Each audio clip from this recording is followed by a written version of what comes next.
첫 해에 처음 난 남자마다 주의 거룩한 자라 하리라 한대로 아기를 주께 드리고 또 주의 율법에 말씀하신 대로 비둘기 한 쌍이나 혹 어린 반구 둘로 제사하려 함이더라.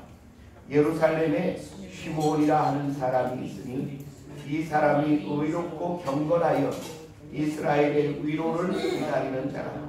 성령이 그 위에 계시더라. 저가 주의 그리스도를 보기 전에 죽지 아니하리라 하는 성령의 지시를 받았더니 아멘. 잠시 기도하고 말씀을 상고하는데 첫 출발의 언약의 중요성이라는 뜻으로 말씀을 증거합니다.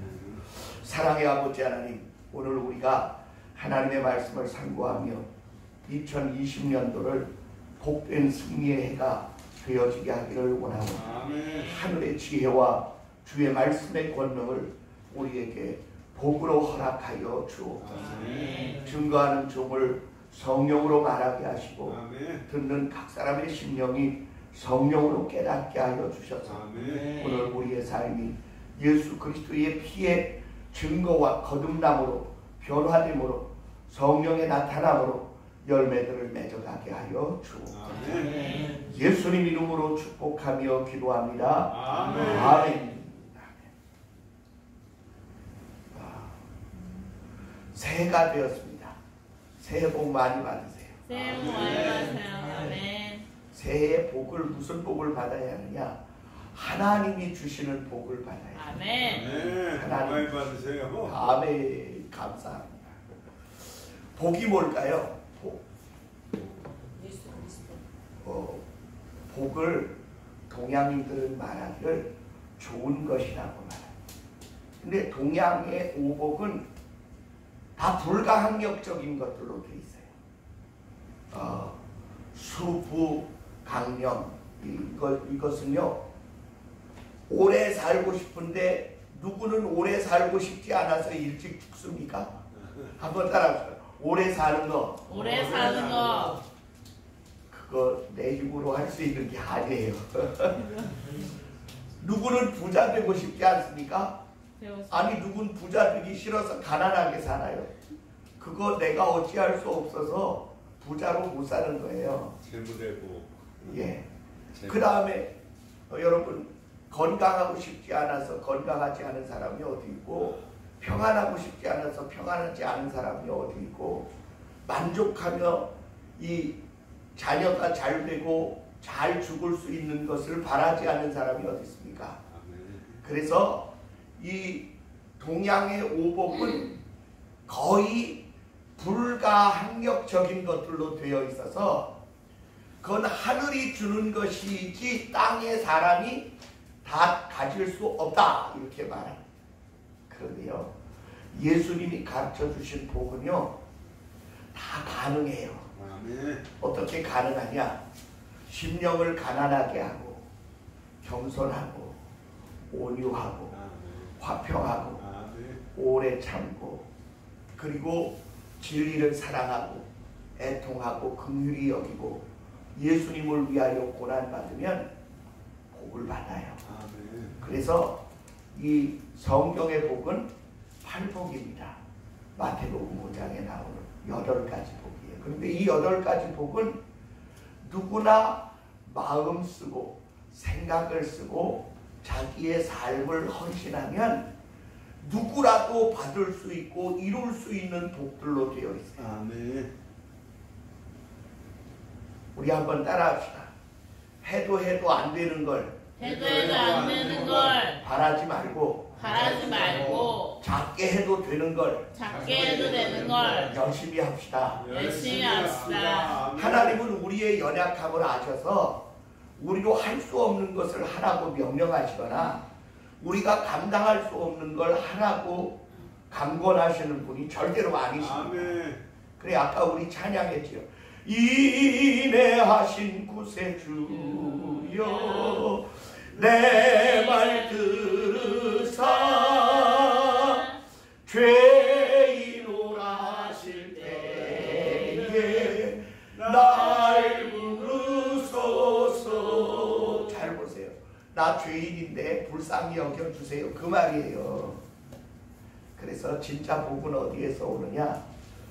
하나님을 알고 자신을 그분 앞에 낮출 때 진정한 복이 옵니다. 저는 오늘 여러분에게 이 한 해를 어떻게 하면 복되게 살아갈 것인가에 대한 성경적 근거를 여러분에게 말씀하려고 해요. 하나님이 아브라함에게 할례를 행하여 너희는 나의 백성임을 너희 몸에 흔적으로 남게 하라. 그래서 생명을 전달하는 기관에 하나님을 기억해 하는 표식을 남겨라, 이렇게 말씀하셨어요. 근데 과거에는 이 생명 전달이 피로 되었거든요. 양피를 맬 때 피가 나고 또 아기를 낳을 때 또 피가 나는데, 그래서 갓난 아이가 태어나서 씻김을 받지 못한 상태를 뭐라고 말하느냐 하면 핏덩어리라고 말합니다. 그러면 왜 하나님은 생명이 전달되어지고 생명이 태어나는 모든 과정에 피의 흔적을 남기도록 하셨느냐? 그것은 생명이 얼마나 고귀한 가치의 값을 치러야 하는지를 우리에게 알게 하기 위해서입니다. 그렇다면 하나님은 피를 좋아하시느냐? 아니요. 하나님이 피를 좋아하셔서가 아니고 하나님이 우리에게 생명을 주신 그 생명이 정말로 가치 있는 생명이 되게 하려면 어떻게 해야 하는지를 알게 하기 위하여 피의 흔적을 우리의 삶의 시작과 끝으로 남게 하신 거예요. 그래 과거의 제사는 어떻게 드렸느냐 하면, 과거의 제사는 앉아 계세요. 앉아 계세요. 재호야, 저거 좀 불 좀 난로 좀 켜드려. 과거의 제사는 사람이 죄를 지었으면 사람이 피 흘려 죽어야 마땅한 죄값이 되었는데,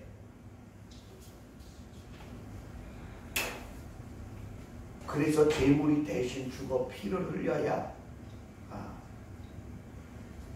죄사함을 얻게 하는. 지금은요, 희생의 제물을 드리게 하거나 그 피를 직접 바르도록 명령한 게 아닙니다. 한번 따라합시다. 신약으로 와서는 모든 제물과 제사를 예수님이 그 몸으로 대신하시고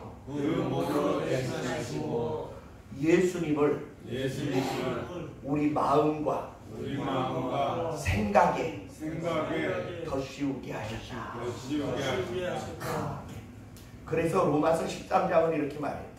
밤이 깊고 낮이 가까웠으니 어두움의 일을 벗고 빛의 갑옷을 입으라. 아멘. 이제 우리는 할례의 표식을 어디로 가지느냐 하면 예수 그리스도로 가지는, 예수 그리스도를 우리의 삶의 모든 곳에 앞에 두게 하는. 그래서 우리가 말할 때, 우리가 생각할 때, 우리가 행동할 때마다 마음과 생각에 예수 그리스도의 피가 우리의 삶의 흔적으로 남게 하시기를 원하셨습니다. 아멘. 과거에는 율법을 두루마리에 표시하고 돌에다 기록했지만 많은 죄인들이 이렇게 말해요. 몰랐었는데요, 그게 죄가 되는지 몰랐는데요, 이렇게 양심을 속일 수 있었어요. 근데 지금은 어떠냐? 자기의 마음과 생각에 하나님의 사랑 예수 그리스도가 흔적이 남아있어서 그 마음을 통하여, 그 생각을 통하여 어떤 말이나 생각이나 행동이 되어질 모든 때마다 이게 죄가 되면 안 되지.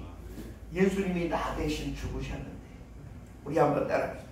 내가 생각하는 거, 말하는 거, 행동하는 게 예수님이 날 대신하여 피 흘려 죽으셨는데 십자가에 십자가에 못 박으면 되겠는가? 못 박으면 되겠는가? 그거 안 되죠. 그거 안 되죠. 아멘. 그래서 이스라엘 백성들이 애굽에서 나올 때 피로 문 인방과 설주에 바른 그 문을 통과하여 나오면서 그들이 하늘의 백성이 되어지고 참으로 자기들을 대신하여 피 흘려 죽은 양을 기억하고 그 양의 고기가 그들의 뱃속에 와서 힘들고 어려운 노정을 평안하게 해준 사건을 기억하게 하신 것이 출애굽기 사건이에요. 그러면 오늘 우리가 세상을 사는 동안에 우리는 어떻게 살아야 할까? 이게 아주 참 중요한 일이에요. 저는 오늘 복음이 가르치는 귀중한 교훈을 가르쳐요. 성경에 보니까 하나님이 우리의 죄악의 값을 자기의 손에서 배나 되게 받으셨다. 이사야서에 그렇게 기록하고 있습니다. 우리 한번 따라합시다. 하나님이 우리의 죄악의 값을 자기의 손에서 배나 되게 받으셨다. 그 자기의 손이 뭘까요? 예수님이에요. 예수님. 우리를 위하여 피 흘려 죽고 희생의 제물이 되신 예수님에게서 내가 100가지 죄를 지었다면 얼만큼 용서받았냐면 200가지만큼 용서를 받게 하셨다. 그런 뜻입니다. 그러려면 여러분 가장 가슴 아프고 고통스러우셨던 분이 누구였을까요? 예수님? 하나님이십니다. 하나밖에 없는 자기 아들을, 죄 없는 아들을 우리 인간을 위하여 보내셔서 그로 하여금 죄인들에게 멸시와 조롱과 수치를 당하시고 불의한 재판을 받으시고 침뱉음을 받고 손가락질을 당하고 그리고 십자가에 못 박혀 높이 들려 말할 수 없는 고난을 받고 고통을 당하게 할 때 주님이 이렇게 말씀하셨어요. 엘리 엘리 라마 사박다니, 아버지여 아버지여 어찌하여 나를 버리셨나이까? 그럴 만큼 그는 말할 수 없는 고통 가운데 부르짖었을 때 하나님은 나 몰라라 그러고 계셨겠어요? 아마 아버지 마음은 그러셨을 거예요. 차라리 내가 못을 박히는 게 더 나을 텐데. 그래, 그리스도의 십자가의 피는 아버지 하나님의 아픔을 기억하게 하는 귀중한 교훈. 그래서 여러분, 인간이 지은 죄를 용서받게 하기 위하여 양을 잡아 피 흘려 죽게 하고 그 제물을 불에 사르는 이유가 뭐냐?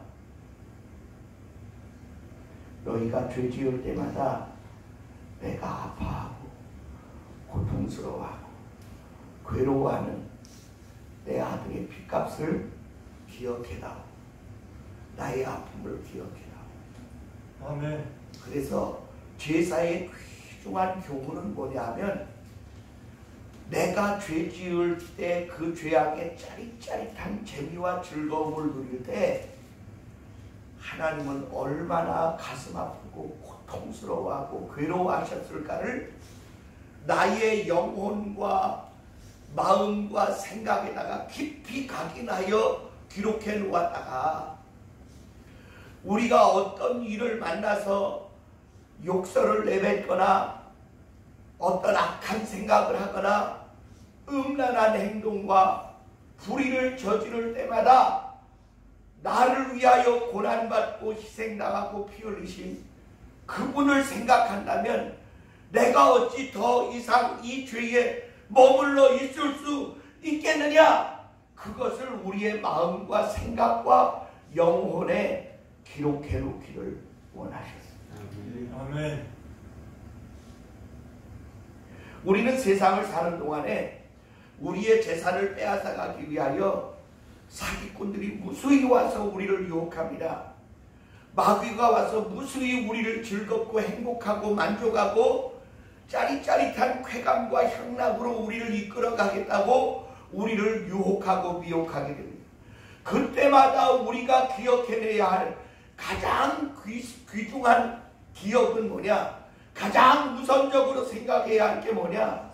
나를 위하여 고난받으시고 그 아들을 위하여 고통당하신 아버지의 마음을 기억하는 거예요. 아멘. 그래 우리가 왜 그리스도의 피의 잔에 오늘 아침에 동참을 했느냐?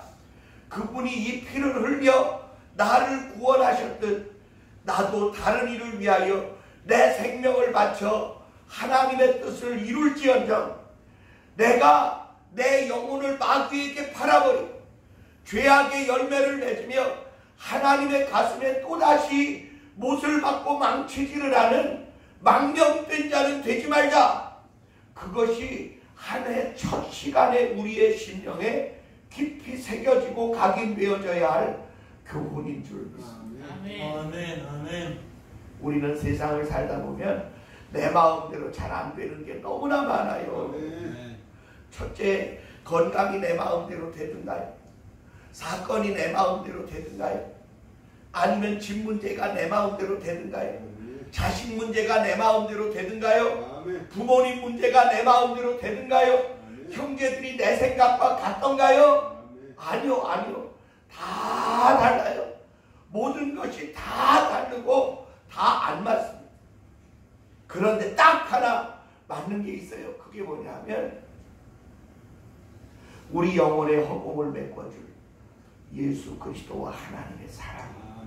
아멘. 그분의 사랑과 그분의 은혜가 우리의 심령에 와서 나의 마음과 생각과 영혼을 변화시키게 되어지면 나는 마치 무엇과도 같으냐? 아주 부드러운 손뭉치와도 같아서 아무리 날카로운 자도 품을 수 있어요. 아무리 뾰족한 자도 품을 수 있어요. 아무리 더러운 자라도 품을 수 있어요. 아멘. 하나님이 우리를 통하여 이루시기를 원하는 것이 무엇입니까? 내가 너희를 사랑한 것 같이 너희도 서로 사랑하며 살아라. 아멘. 오늘 성경 본문에 하나님이 모세를 애국으로 보내요. 바로 왕에게 보냅니다. 보내면서 너는 가서 이렇게 말해라. 이스라엘은 내 아들 내 장자니 저들을 풀어놓아 나를 섬기게 하라. 그렇게 명령해라. 만약 듣지 아니하면 그들의 장자를 죽이리라 하라. 그러자 모세가 알았습니다. 그렇게 하겠습니다. 그리고 자기 아내와 그 아들을 데리고 하나님의 뜻을 이루기 위하여 애국으로 가는 중인데 갑자기 하나님의 사자가 나타나서 칼을 빼어 그를 죽이려고 드는 거예요. 아니 조금 전까지 하나님의 일을 행하라고 보냄을 받아서 가는 중이잖아요. 근데 왜 갑자기 또 그를 죽이려 하셨을까? 여기에 많은 신학자들이 의문을 가져요. 그런데 거기 답이 다 있어요. 모세는 태어난 지 8일 만에 할례를 했을까요? 안 했을까요? 했지요. 그 부모가. 그런데 모세가 40세에 이제 사건을 치고 미디안으로 도망가서 미디안의 제사장 이드로에게 가서 40년을 살면서 그 집의 큰딸 십보라를 아내로 맞아서 아들을 낳았어요. 그리고 다시 애국으로 보냄을 받을 때 나이가 80이었어요. 80대였던 이 모세가 그 아내 십보라와 아들 게르솜을 데리고 하나님의 말씀을 실행하러 가는데 천사가 나타나서 모세를 죽이려 하는 거예요. 그러자 십보라가 옆에서 재빨리 그 뜻을 깨달았어요. 아니 조금 전에는 하나님의 일을 하라고 보내놓고는 이제 길에서 그를 죽이려 하는 것은 무엇 때문일까를 모세는 못 깨달았는데 십보라가 재빨리 깨달았어요. 그래서 그가 얼른 한 일이 뭐냐 하면 길가에 있는 차도를 취하여 깨뜨려가지고 차돌을 깨뜨리면 어떻게 돼요? 날카롭게 되죠.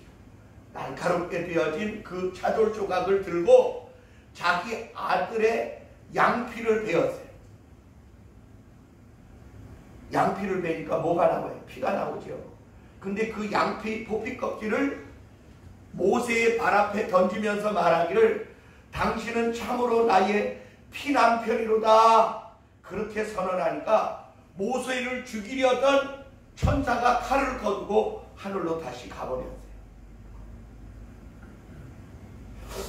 이건 무엇을 이야기할까? 성경 내용을 잘 보면 할례를 행한 자만 하나님의 백성으로 인정되던 때에 너는 애굽에 있는 할례 없는 백성들 그들을 말 안 들으면 죽이라고 하는 명령을 준행하러 가는 모세가 정작 자기 아들은 할례를 안 한 거예요. 정작 자기 아들은 할례를 안 한 거예요. 근데 할례를 안 한 이유가 모세가 안 하려고 했을 것 같아요. 미리암이 안 하게 하려고 했을 것 같아요. 후자. 예. 미리암이 안 했어. 왜냐하면 미리암이요. 모세가 애굽에 가서 그 일을 하거나 이스라엘 백성이 되는 것보다 미디안에 자기 아버지 이드로를 대신해서 제사장이나 미디안의 왕이 되어주기를 원해서 아들은 낳았지만 이스라엘 백성이 되게 하는 게 아니라 그냥 미디안 백성으로 살게 하고 싶었어요. 이게 다시 말하면 모세가 하나님의 뜻을 행하는 이스라엘 백성이 되게 할 것이냐 아니면 아들을 볼모로 하여 모세가 미디안의 사람이 되게 할 것이냐를 결정짓는 중요한 그 결정의 행위가 할례였어요. 그 아들에 대한 할례.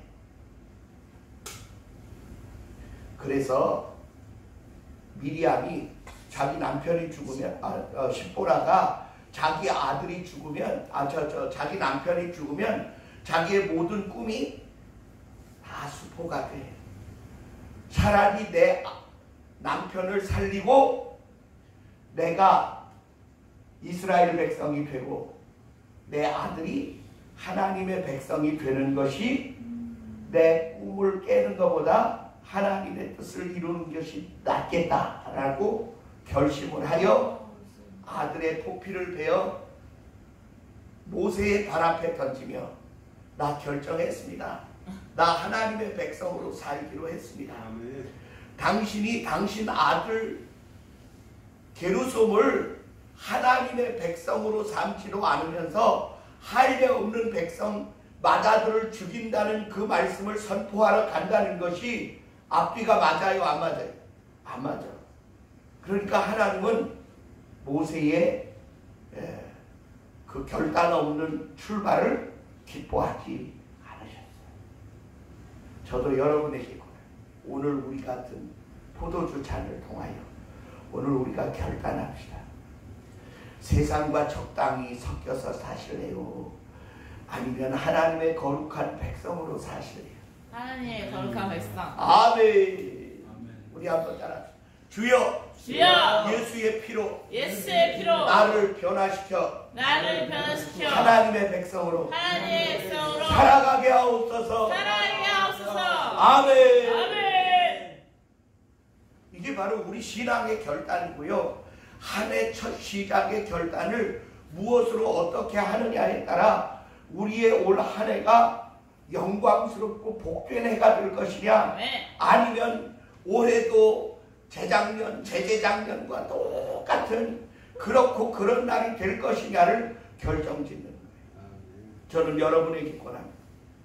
그래도 오늘이 어제보다 낫고 내일이 오늘보다 나은 삶을 살아가야지 어쩌자고 그냥 저냥 세월만 까먹고 할례를 행하지 않고 내 욕심 챙기면서 그냥 남편을 내 마음으로 붙들고 하나님의 일을 못하게 할 것이냐. 그게 꼭 남편만이 아니에요. 내 마음 한편에 나를 주관하는 내 생각이 나를 세상에 붙들어 둘 것이냐 하나님의 일을 행하며 살아가게 할 것이냐를 결정짓는 거예요. 그 결정에 피를 바르라는 거예요. 희생.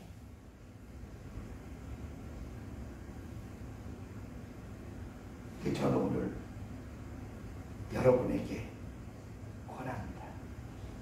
모든 생각, 모든 마음, 모든 말, 모든 행동이 예수로 시작되어지기를, 예수의 피로 그의 생명으로 시작되어지기를 주의 이름으로 축원합니다. 아멘. 아멘. 사랑과 은혜가 충만하신 주님, 우리가 한 해의 첫 시작을 망설임으로 출발할 것이 아니라 피와 생명의 하나님의 거룩한 백성으로서의 흔적으로 시작하게 하여 주옵소서. 아멘. 누구든지 그리스도 예수 안에 있으면 새로운 피조물이라 이전 것은 지나갔으니 보라 새 것이 되었도다 말씀하신 것처럼 우리가 예수 그리스도의 피로 거듭나서 아버지 하나님의 그 가슴 아팠던 심령과 아들의 그 말할 수 없는 고통이 우리의 죄 때문이었음을 기억하게 하시고 또다시 죄 짓는 어리석음을 범하지 않고 주님을 기쁘시게 하며 거룩한 의의 열매를 맺어가는 하늘의 백성으로 한 해를 시작하게 하옵소서. 예수 그리스도의 피가 묻어진 우리의 삶에 성령의 불같은 역사 나타나게 하옵소서. 아멘. 예수님 이름으로 감사하며 기도합니다. 아멘. 우리 3분 동안만 주여 삼창하고 간절한 심령으로